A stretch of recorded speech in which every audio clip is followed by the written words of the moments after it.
The 48 Laws of Power is without any doubt one of the most well-studied and controversial books on power dynamics and climbing social and professional ladders. And yet, what makes it so popular isn't its focus on manipulation and unethical tactics, but the fundamentally true advice it gives on success that anyone can apply in any situation. And in this video, I'm going to be going over the 3 most important laws that are universal that you can apply today. It's Toivonin. By far, the most important law in the book is the last one, assume formlessness. This law states that the only thing that doesn't change is change itself, and we need to remain adaptable. Instead of just accepting things the way they are because that's how they were taught or that's just how the system is, always use fundamental reasoning to make decisions and form opinions.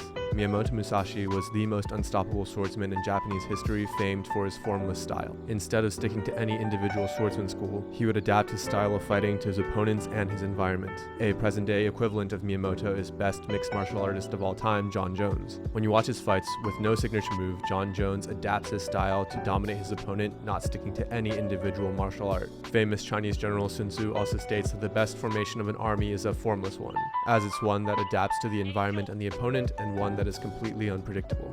And while most of us aren't swordsmen, fighters, or war generals, there are 2 main things you can apply from this law.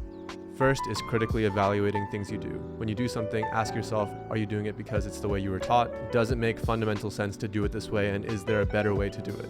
For example, don't just follow the other 47 laws and the 48 Laws of Power just because it's a famous book, or listen to the advice in this video just because it's a video on YouTube. Instead, critically think about everything and pick and choose what to adapt into your life. The second thing you can apply from this law is to understand that your path, direction, plan, or even your identity can change at any point in time. Learn to accept your current situation and know that just because this is the path you've been on doesn't mean it's the path you have to go into the future. The second most important law is Law 29, plan all the way to the end. This law claims that people that reach higher levels of success plan a lot more deeply and frequently than others. A plan that defines a path and takes into account potential obstacles and twists they might encounter. As Mike Tyson says, everyone has a plan until they get punched in the face. But what if you anticipate getting hit in the face? Sure, you have a plan on how to avoid it, but if that fails, do you have a plan on how you'll react and how you'll recover to win the fight? As a runner, I found that before I go out on a run, I try to plan my feelings on that run.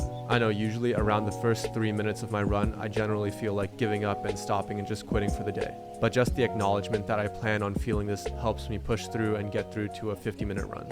On a larger level, ask yourself how you'd like to see your life play out and create a plan to make it happen and what you'll do in different circumstances. And if that seems like a lot of pressure to define and you critique this law by saying, oh, you can't plan for everything that's going to happen, remember Law 48. Planning all the way to the end doesn't mean you can't adapt and frequently reevaluate your plan in light of new information.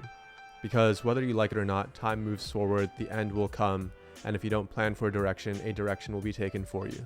And though that law is important, planning and replanning can only get you so far if you never execute on that plan. So the last important law is Law 28, enter actions with boldness, which is just another way of saying be decisive with your actions. If you look at a lot of the notable people in this world, they're all very decisive in what they do. The way you can apply Law 28 is figure out your values and exactly what you want in life, which I know is easier said than done. But if you want too many things, let's say I want to become a billionaire businessman, but I also want to become a professional video game player, but I also want to be a professional boxer, but I also want to start a huge family. While these all are normal and reasonable pursuits for people to have, if you want all of them at the same time, you're unlikely to get any of them.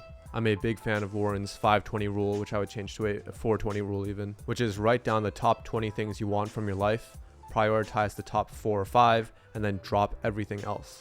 All this is to say, don't half-ass things. If you want to learn more about productivity and how to live a good life, please check out the rest of my channel, and as always, a like and subscribe is appreciated.